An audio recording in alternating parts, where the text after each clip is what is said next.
Alrighty, so I figured I would make a little video about how I play piano, because I realized this was a little bit, well, I've been here for a little bit, and yeah, anyways. And so I figured I'd start off with, it's always good, now I play by ear, mostly, it's ear and theory is how I play, and so it's always good to know the song that you're playing a little bit. So we'll start off with the song I'm pretty sure everybody knows, and then we can explain things, break it down.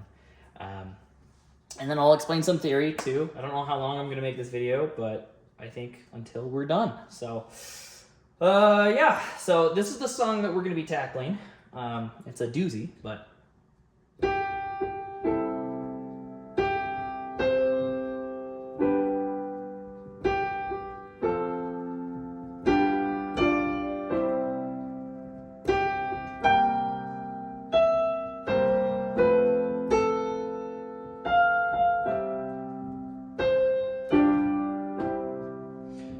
now, that's just a version, obviously, right?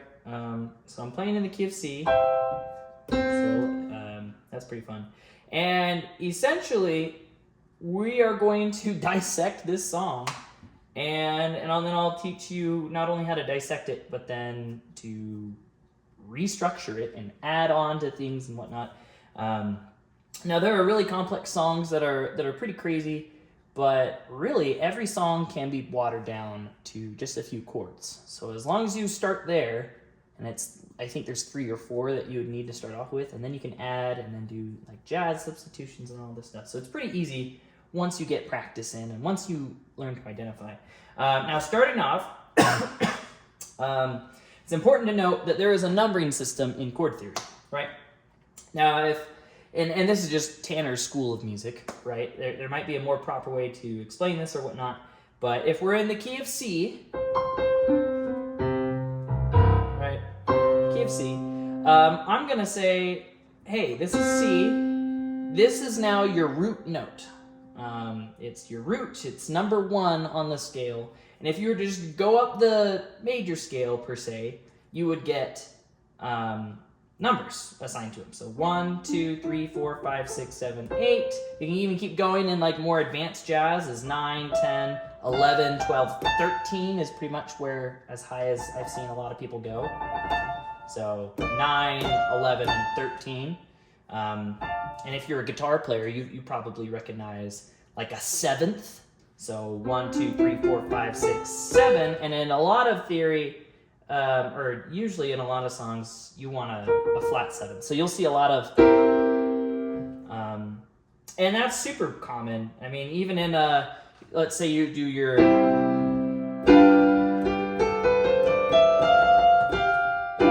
so that's a 7th chord. So just things like that. Now, when I say, well, yeah, we'll be using these numbers to basically help guide us like a grid on the music. So, let's see. So yeah, this will be 1. It's a major chord based off of the root, or the 1 in the position. So 1, 2, 3, 4, 5, 6, 7, 8. This is on the 1, so,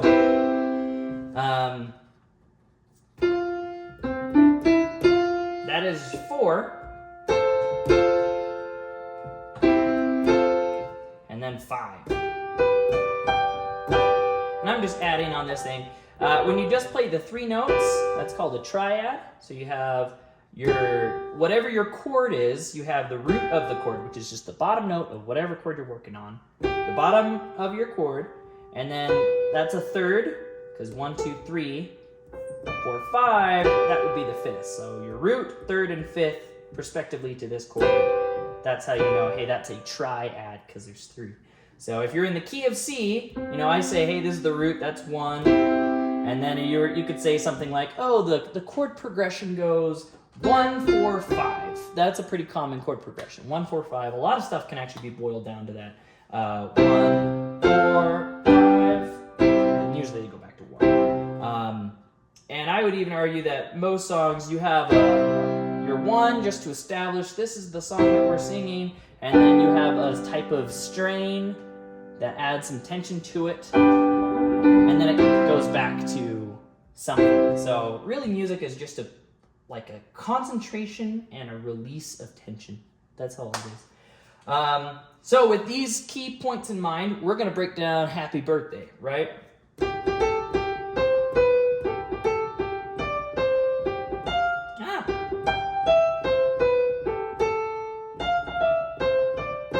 Right, that's kind of it. I didn't even really prepare this. This is just me picking a song everybody knows.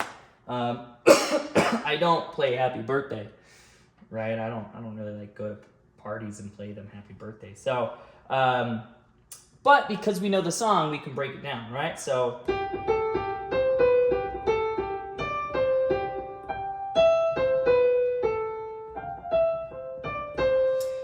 Now, in this example, just from how I play, I already know, hey, well, we need to do, a lot of songs will start on, well, like I said, it will go from a 1 to a 5, and then usually back to a 1, because you need a fundamental, like your base foundation, and then you need something, you know, some movement, and then usually you'll have some sort of resolution, and then you'll always return back to your, you know, it's in the key of C for a reason. We need to have some sort of foundation. Now that doesn't have to be a C, you know, that's a C major chord. It could be C minor. You could add a C natural 7. That kind of adds some tension, leaves it open, right? You could add in some jazz. I like to add a 9. You know, hey, that feels pretty good. And there are some chord progressions. There's a minor 2, so a minor, not a major, but a minor 2, a 5, the 7th, I guess. But you could just, I'm just playing them down here because they're closer, right? Taking that note, putting it down here, adding the 7th, putting it down here. And then you could bleed it into a root natural 7. And that's a really popular chord progression, right?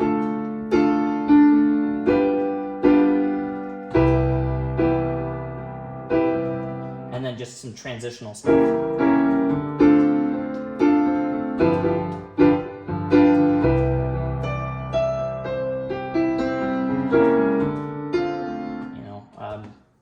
I can think of countless songs that use a, and that would be called the 2-5-1. Although technically it's a minor 2 with a 5 and then a 1, right? Because we're still playing in the key of C, right? But we're just starting, the progression is not the 1, but the 2. So minor 2, because that's a minor chord. 2, 5, 1. But then we're adding that, because that, and just notice too, you have your, like this note plays most of the time, this one plays almost all the time, so that's why they're really coherent with each other. And as we break down all this stuff, you'll kind of see there are similarities, and because of how close chords are together and the sonic properties of them, you can swap things out and make adjustments. And that's why you can take a Happy Birthday song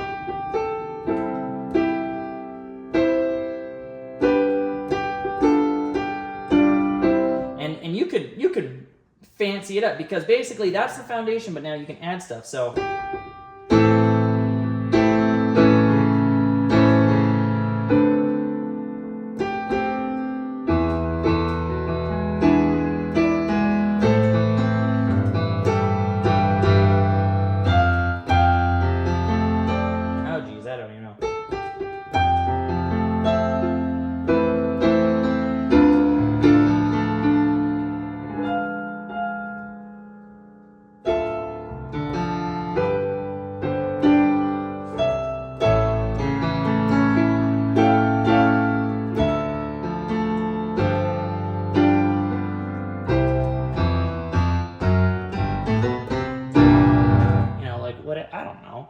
sorry, I just realized you probably couldn't see that. But, so you can, depending on what you analyze and the patterns, then you can swap things out. And I didn't plan that, you know, that's just, and it probably didn't sound, you know, the best. But I have another, actually, let me see if well, yeah, we'll break it down. So for this example, That's the melody, right? The melody is just what's drawing the main focus of everything. Happy birthday to you, right? And because it's on that, you could probably argue, hey, we can start on the 5th, which is the resolution. So you have your 1, 5, 1, and it looks like all of the notes for this, or all the chords, it looks like it's just 1, a 4, and a 5. And maybe a 1, I'm just adding the same note up here just because I'm used to it. 1 and maybe a 7th on that, which always is pulling you to, the dog's happy. This is always pulling you to here, which is a 4, right? So you can take that and do things like, do a walk up, right? That's like a bass line.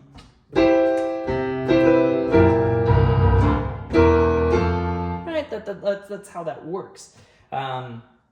So you can you can attach things together like that. So yeah, we'll break it down. So happy birthday.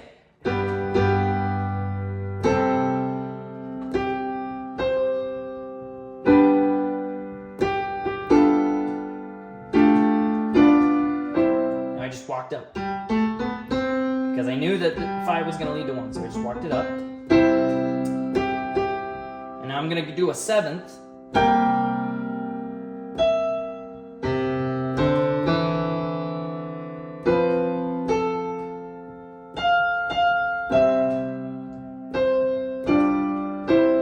Now that's pretty simple. It's literally 1, 5, 5, 1, back to 5. 5, we're going to do a 7th on that, which leads back to our root, and then we're going to do a 7th of the from the root 7th, and then that leads into our 4, back to our root. Now this is a 5, and a lot of times when the 5 is leading to the 1, you can add on that 7th. So in this case, in the key of, for the chord of G, happy birthday to you, right? So yeah, that's one example. Let me actually check and see if I have even musical rights of, this is just our hymn book. Curious, a really good example is the Spirit of God, but let me see if this is even public domain. William Phelps wrote the text in, well, he died in the 1800s, so okay. And then the music is 1800s as well. So this is over hundreds of years old. It's in the public domain. The Spirit of God's a great example, whether you're religious or not. Once again, we're going to play it in the key of C, and we're going to start on a 5 just because that's the resolution. And a lot of songs you can, if you're looking at sheet music, oh geez. Let's see if I can point out an example. So yes, you can see on sheet music it'll usually look like, if you can see that, it has this little pickup note. So that's a really good indicator of like, ooh, this isn't really, the song hasn't really started. This is starting it. It's the pickup note. We're about ready to start the song, so we're gonna resolve. And a lot of times, people, that's like the breath to the music. And not every song will do that, but like this is another example of like, oh hey, there's some notes. So anyways, you get the point.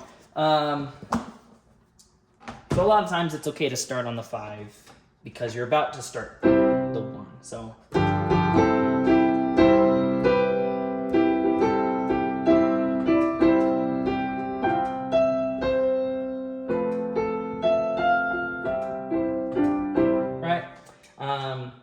Okay, so we'll start with the Spirit of God is another great example. Well, I'll play this as simple as I can in my head, right? Okay.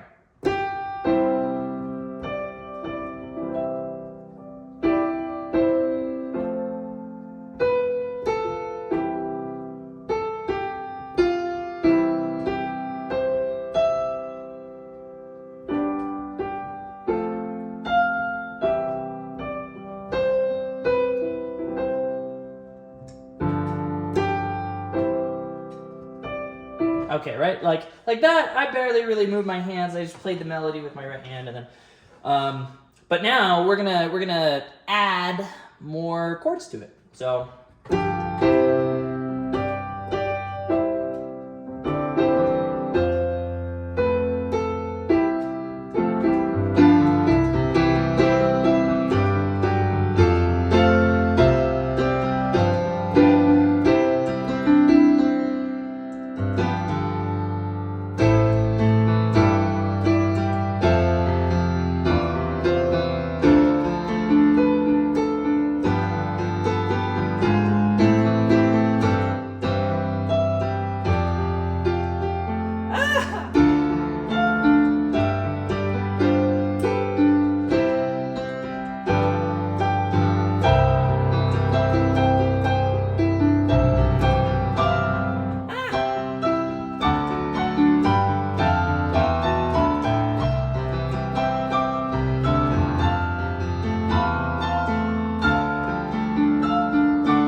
The dog likes when I'm playing loud. So obviously, you can take a really simple concept as, you know, and that's working, right? That's you're playing piano.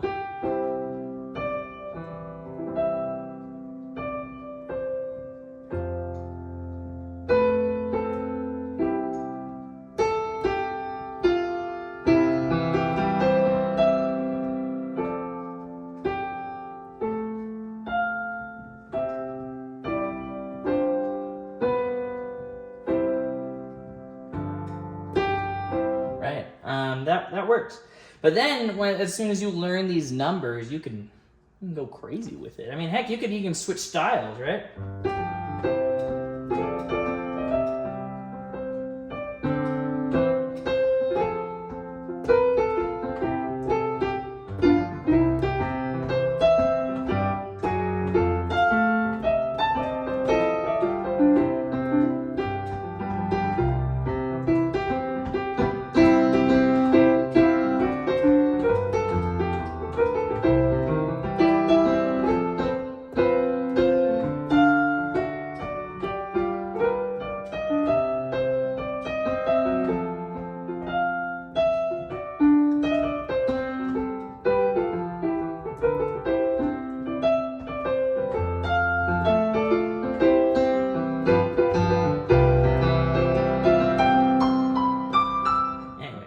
Whatever.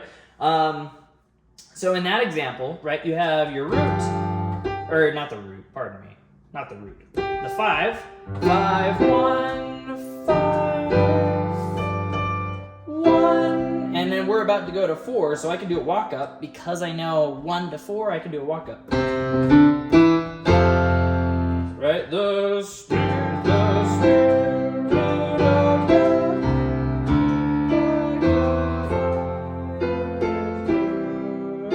And then I just know, right, that's the burning, but you could go, because that's technically the chords are,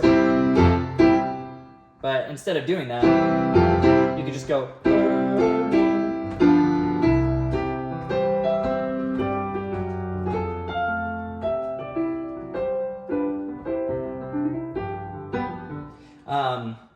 so yeah, 1, 5, 1, 2, 3, 4, 5, 6, 7, 8.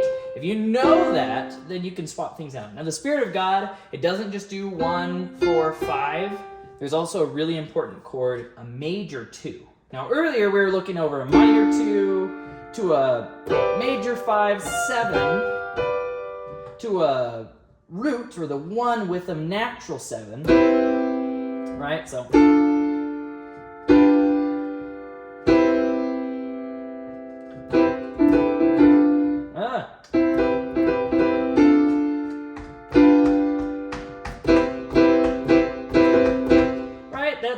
that's a pretty good chord progression, and you can add on to it or whatever. But the Spirit of God doesn't do a minor 2, it does a major 2. And usually major 2s will lead into a 5th. So, right? So, like, if you're playing something, right, 2 wants to lead there, and I think it's just because you have this note that's, like, so close that it's being pulled up in our minds, and then it brings back. So that happens in the chorus of the Spirit of God.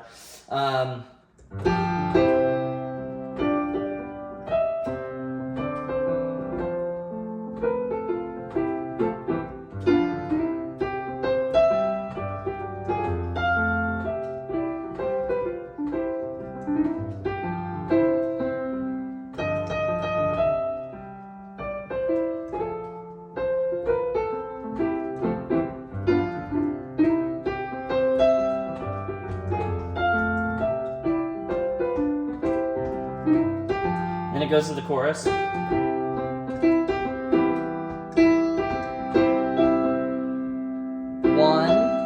2, and then I like to do a walk down, because also that's how the song is generally and typically written. Right? So like it does, we're going from 5 to a 1, and technically you could go.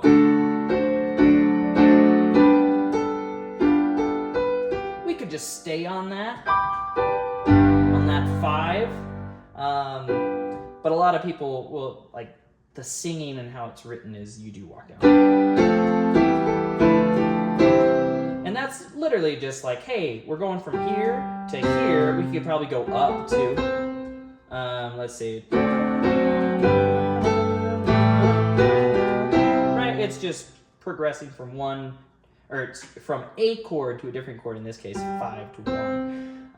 So you're adding like a bridge or something to connect the two. So that's how I approach a lot of songs, is if you can listen to a song and you can pick out the pattern, then you can replicate it. I mean, you could play this in any key. So instead of playing in the key of C, now we can play in the key of, well, let's do B flat. Right? I haven't planned this, this is, in fact, I think that's the original key. Well, let's play in the key of, I don't know, D, right? So if I'm saying, hey, we're going to play in this key, this is our root, this is 1. Okay, so we got to hone that in. This is 1, and we know our major scale, and if you don't know major scale, then you'll want to practice, but.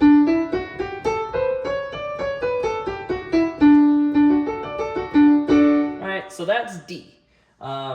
So we can say 1, 2, 3, 4, 5, 6, 7, 8. And now I can take the chord progression we learned from the Spirit of God and apply it to this. So now, because you know how the song goes, you know the numbers, right? You could say, well, it's a 5, 1, and then sometimes a 4, and then a 2, right? And then a 5, that same pattern, you can apply it to any other key that you're doing. So in this case, if that's our root, we need a 1, this is the 3, so that's our 4. And that's our 5, 1. And then we know a 2 is just, and we know it's a major 2.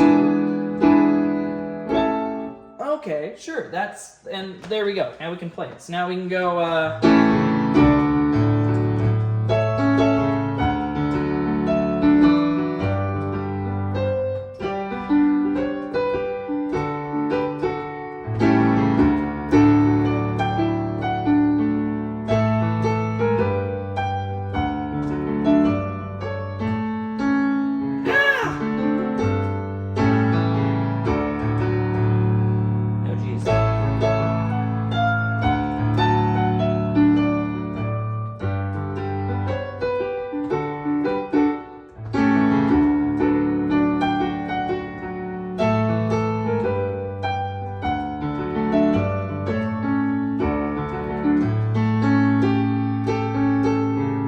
going to the chorus. And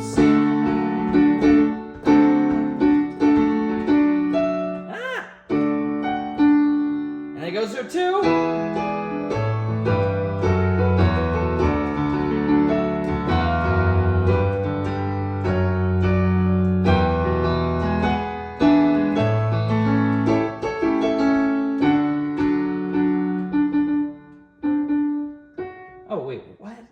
This piano, for some reason, it likes to switch up stuff during, like, while I play, and I hit the octave button for some reason.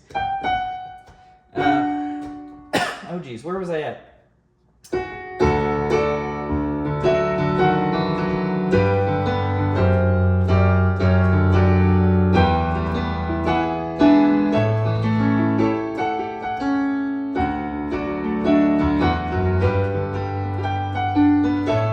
Oh no, well, the 2.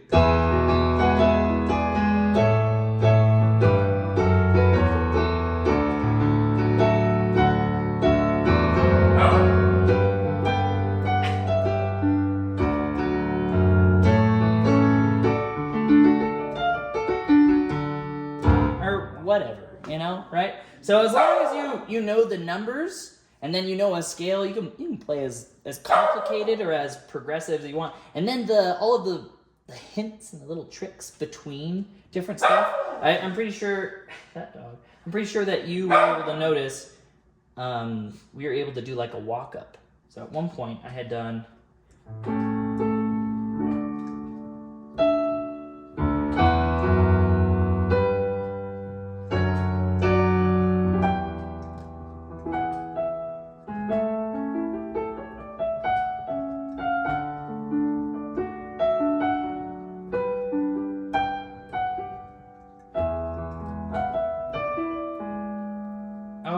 it does the 5?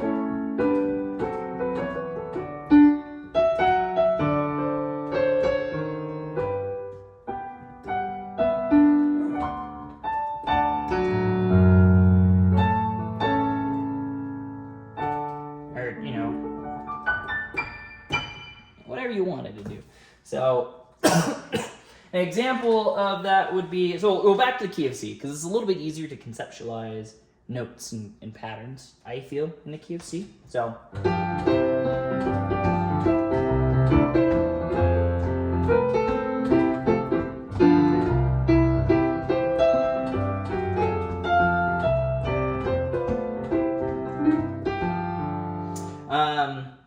another thing that you can experiment with as you learn patterns is, and this will mostly help with what style of music you're wanting to play as. So when you are jazzing up a song, you have chord substitutions. Now what that is instead of going, well, it's the Spirit of God, so the 5, 1, 5, and 1, and then we go to 4, and then we go back to 1, to 5, to 1, to, I don't know where we're going to, 5, and then 4, then back to 1, and then 5, and then 1. Now you can say, well, those numbers and that progression, it can be swapped out in this way. So a lot of times, instead of a 4, you could do a minor 2 with a flat 7. And notice on a 4 triad how similar it is to a minor 2 flat 7. Major 4, minor 2 flat 7. So it's literally the same chord, except for we're adding something down here. Technically you could do that, and that's a whole other amount of theory. But look at that. So because of how similar this is, anytime that there's a 4, we can almost always do something like that, which explains why that other chord progression, a 2, 5, 1, you know, that's what they call it, but a minor 2, 5 7th, 5 with a flat 7th, and then a 1 with a natural 7th just works so well because all the notes are so similar. So there's that. So an example of a chord substitution, I did it earlier in case you didn't catch it, but we'll do the Spirit of God. You know, that's pretty good. In fact, I think that's as far as we need to go. 5, 1, 5, and 1. That's the chords, right? 1 and 5, 1. But we could do, because we're starting here, we could go. Now what this is, this note,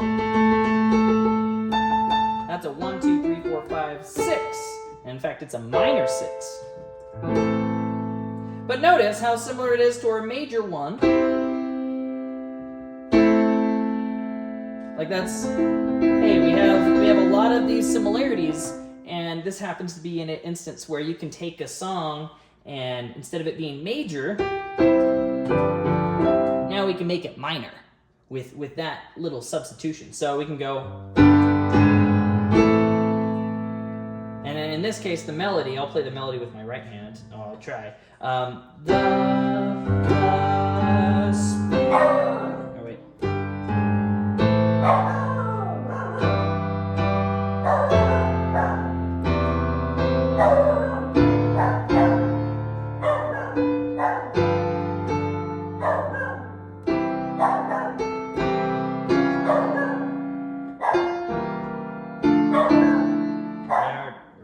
That dog.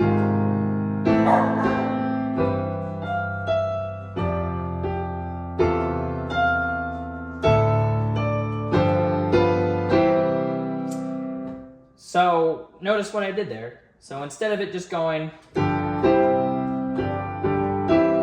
we said, hey,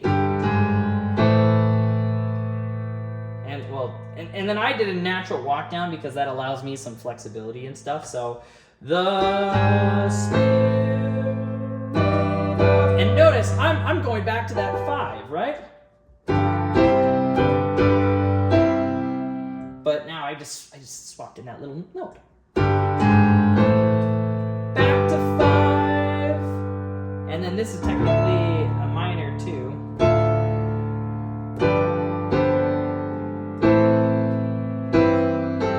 Or like, I don't know, you can swap things out. So that's an instance where if you know the numbers, so 1, 5, 1, oh hey, well maybe if I want to add some extra jam to it or whatever, now maybe this one I'll play it minor. And you don't sit down, and a lot of times minor key or minor chords, they get the misconception that they're meant to be sad, right? I mean, you've got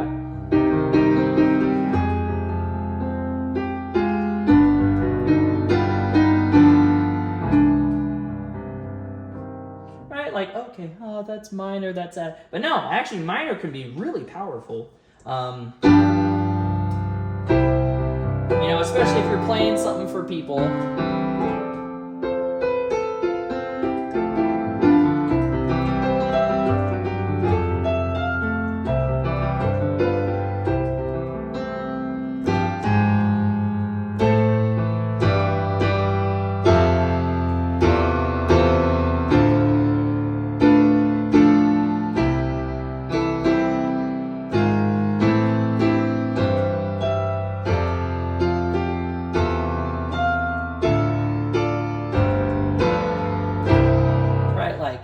Whoa, we just made that much more. And all that will take time and practice. But that's the beautiful thing about this system is, hey, I know the chord progression. That's what it would be called. That sequence of numbers is the chord progression. And if you know that, then you can play it in any key, right? As long as you're familiar with that key and whatnot. So instead of okay, that's the original way. Now here's the different version. So now I can take that and play it. We'll go the key of, well, I'm not super familiar with it, but key of, what is that, A flat?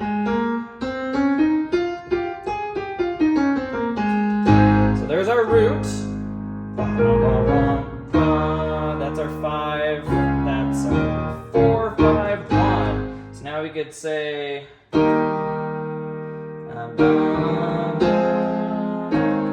oh geez.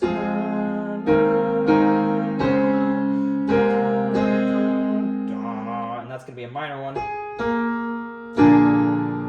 No.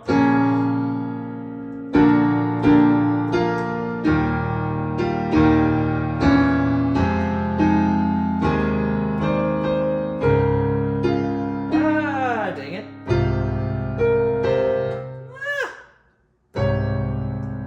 Bomb.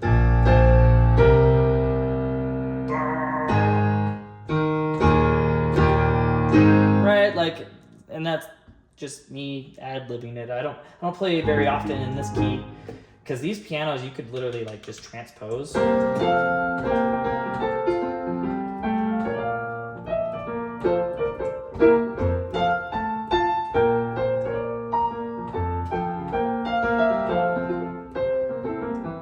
So, as convenient as it is to play in different keys and live performing, yes, you need to be able to play and be familiar with your key. But if you have practice and you have advance, and in theory, it is good to learn all things, because then you can do key changes and things like that. But yeah, I'll learn songs by learning the notes, or not learning the notes. So you have to be able to know the melody, and you can take the melody and you can deconstruct it into the chord progression. I know that what is that song called? The Rose Room. Rose Room. That song is in the public domain. And the melody goes like, how's it go?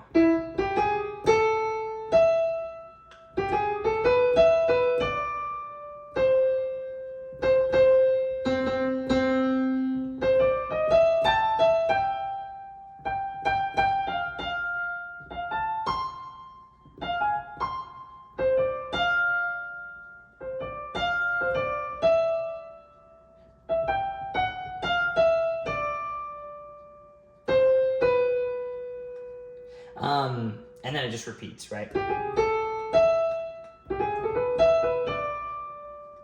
And this is a jazz song, right? So, you can add some bounce to it and whatnot. But you can take that song and you can say, okay, well, and based on the melody, in my musical opinion, the melody dictates the key. It dictates what is the starting note. It dictates all of that. So in this example, I've already learned this song before. I played it on YouTube once. So this one does a 2-5-1 a lot. Like, that's kind of the premise and the foundation of this song. So for instance,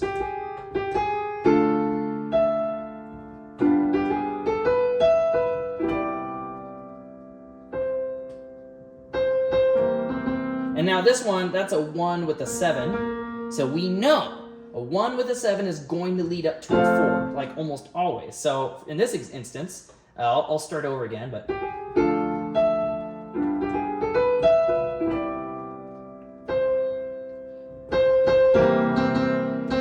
So we know that's going to lead to a 4. Yep, sure enough, that's a 4. And then in this case, it'll do a minor 4.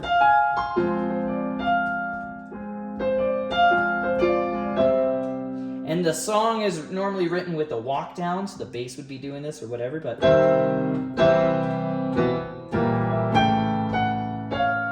Now that is a major 6, which almost always leads into a minor 2, so it works really well with this chord progression, right? Where are we at?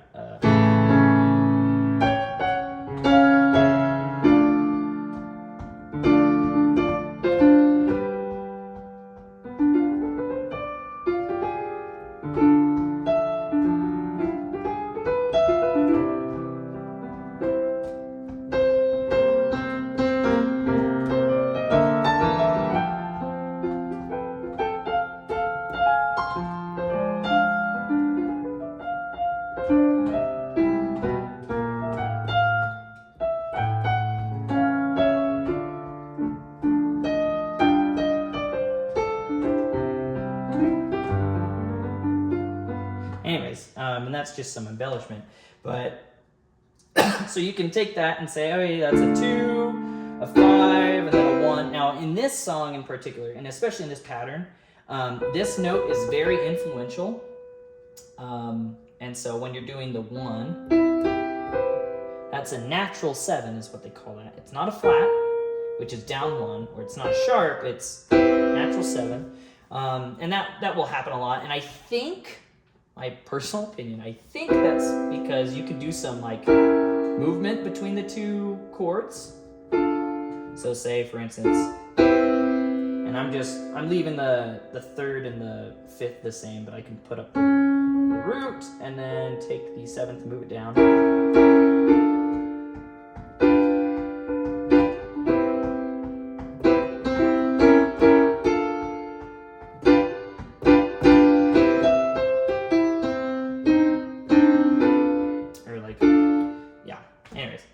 So that's how I will piece apart a song, so I can learn it by quite literally just.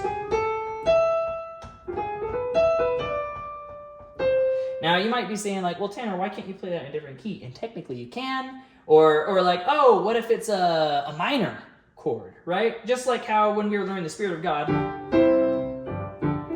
what's to say, you know, the melody.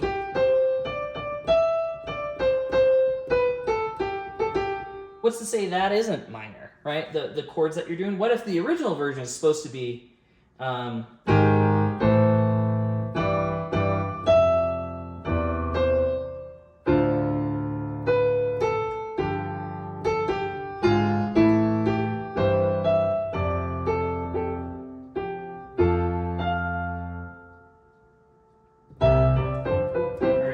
whatever. And to be fair, yeah, it could originally be in a minor key, but this just boils down to, as a pianist, where are you at? Where are you learning? How familiar are you even with these? How fancy do you want it to be? And probably the last bit I'll touch up on is rhythm. Now, rhythm is super important. I think I started to explain it and then I got sidetracked, but rhythm is what takes a song and makes it jazzy, or makes it smooth, or makes it really anything that you want. Ooh, pardon me. Rhythm is super important. You need to have some sense of rhythm to what you're doing, and you need to kind of feel it. A lot of times accents or upbeats will change the entire groove. An example of this, and I'll play a song that I wrote, actually. I kind of wrote it as like a, I don't know, like a moody jazz version. It's in a minor key. It goes like, it's kind of a minor vibe. And then I thought, well, what if I played this like Stevie Wonder? And then I changed the rhythm. The notes are exactly the same, but I changed the rhythm. So I'll play the first version so that you can just kind of see. And it's normally down here, but I'll play it up here just so that it's, it's swung. Notice that, it's swung.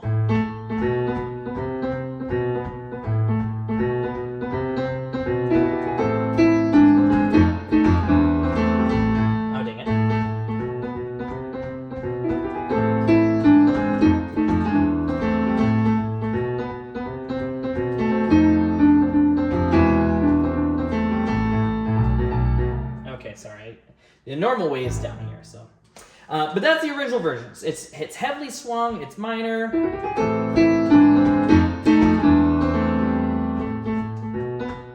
I'll just play it the normal way.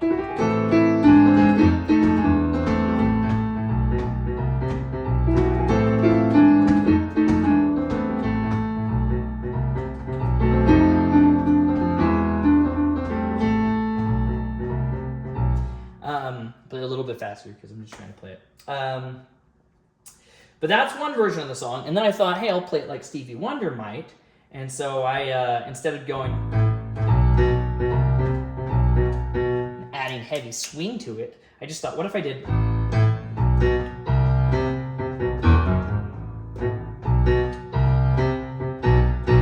and I guess I did add this is technically in the original song.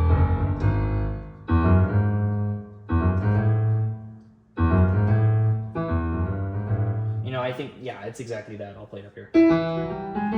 That's in the original song, later down the line. So I didn't even have to like invent something. It's just like. Or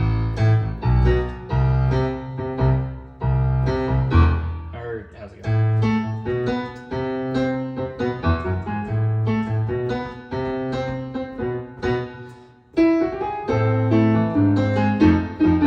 Oh, dang it.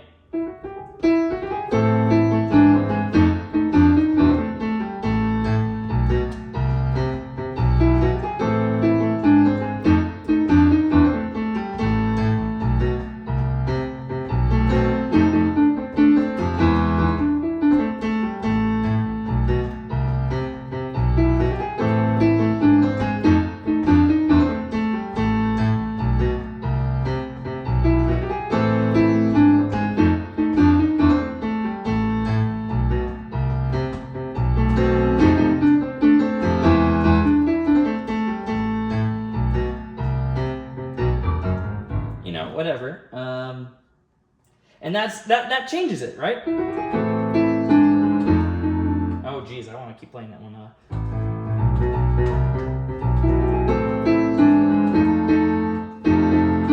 Oh geez, I can't even play the original now. Freak.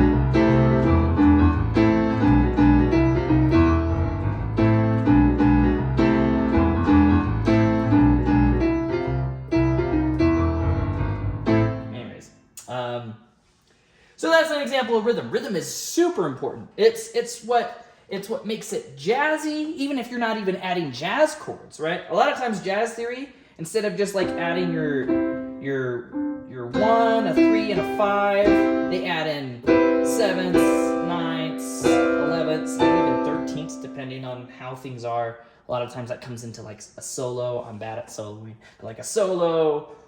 Or even like, hey, the bass is playing down here, so I'm just gonna do.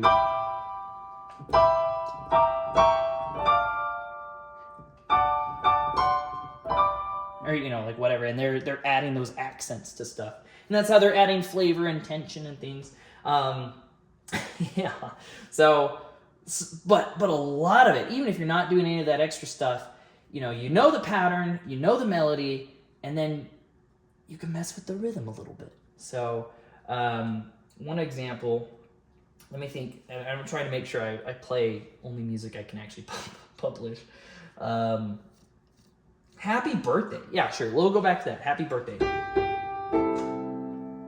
The original song, if you're singing with people, happy birthday to you, happy birthday to you, happy birthday, dear person, happy birthday to you. Now, that's the normal thing, but you can instantly jazz up with.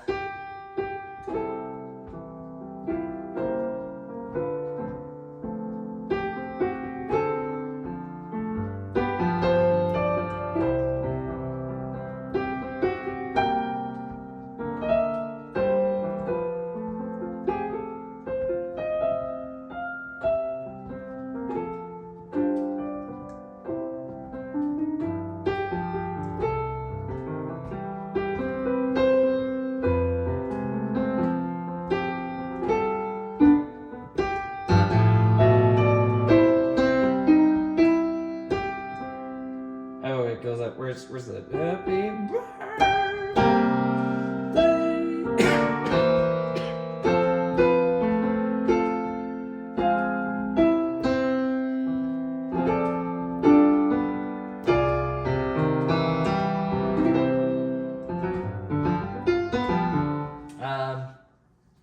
Sorry, I got a little carried away. I've been coughing and stuff. But yeah, sorry, I'll try to not add any extra notes, just the main melody, but then swapping out the rhythm. So for instance,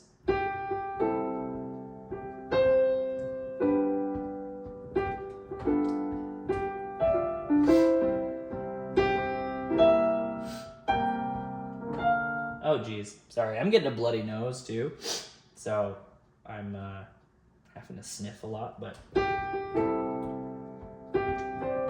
so instead of happy birthday, so you would call that straight chord notes.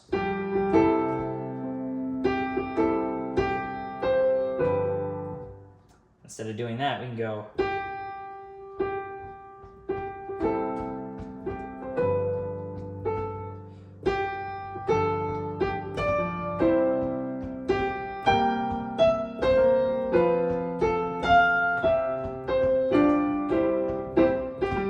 So like just that alone, boom, I didn't change any of the chords, any of the notes, I just played the same thing instead of doing straight 8 notes, which are just on the down beat. Happy birthday to you, happy birthday to you, happy birthday, dear person, happy birthday to you. That's proper. And that's, you know, you can make that, and you can take advantage of that, slow it down, squeeze it out, so you can make it really pretty. This is an instance of that.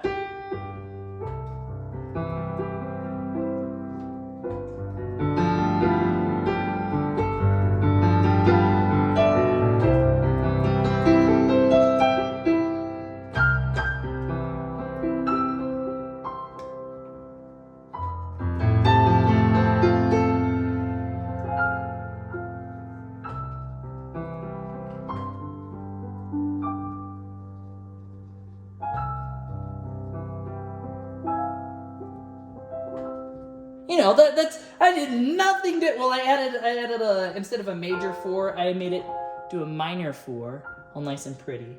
But like at one point I stopped almost completely, right? Or I'll play a nice soft version.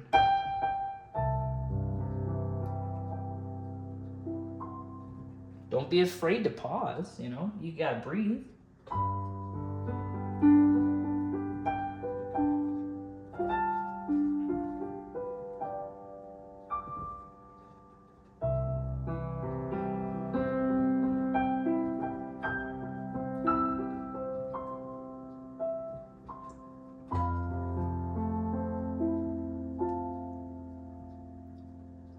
It's up here, isn't it? Nope. Oh, there it is.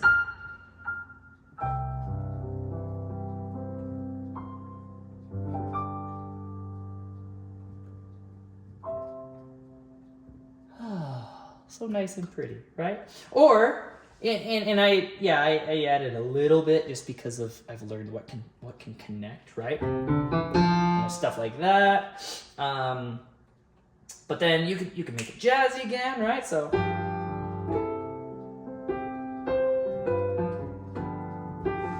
A really nice fun thing in jazz is doing a little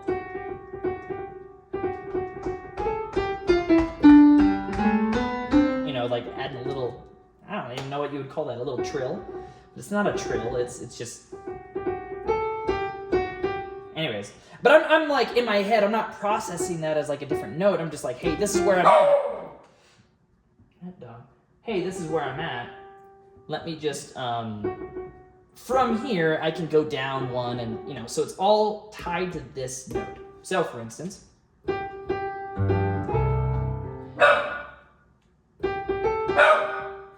that dog is so fun. So instead of da ba ba ba, I could say, hey, instead of hitting this note, I'm just gonna add a little juice to it, but.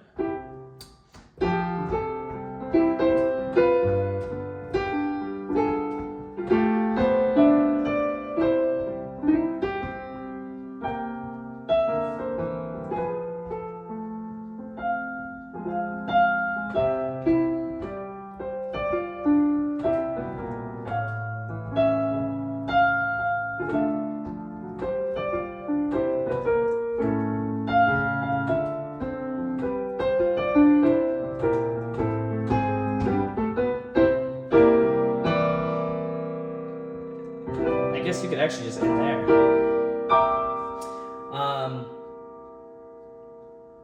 All about rhythm, all about adding these extra layers, adding things, but start with where you're at and just build up. It's kind of ruined music a little bit because now it's like, now I can sit and analyze and just listen to music from like a scholastic, scholarly standpoint. But this is how you play. This is how jazz people, they sit down and they, instead of actually having like, oh, I don't know, gotta be careful with what I show. Instead of having, you know, actual sheet music with all of the notes, they'll have what's called a lead sheet, where they just have the key established and then the number. So, it's super useful, it's super handy. And to be fair, I do need to learn how to play more strictly just by the book. But this has taken me places, especially with you know, digital recording and things like that. theory and being able to structure and write your songs is more important than playing it note perfect. In case you didn't notice, I have never been able to play a song perfectly. I've learned the song from La La Land,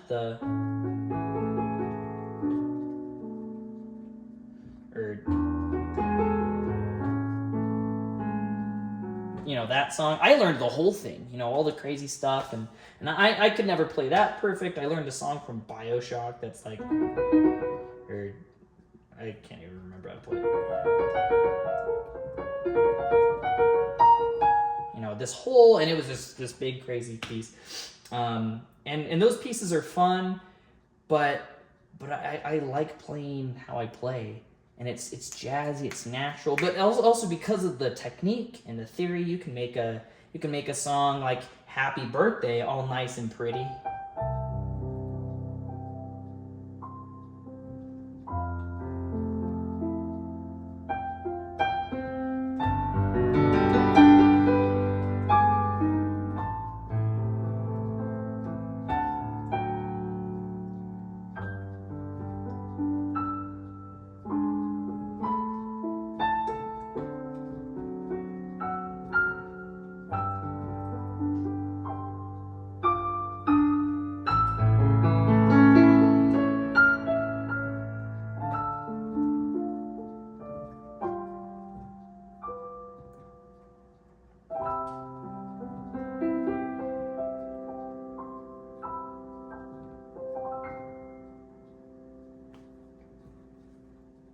That's probably a good place to stop it at. But yeah, if you have questions, feel free to ask them.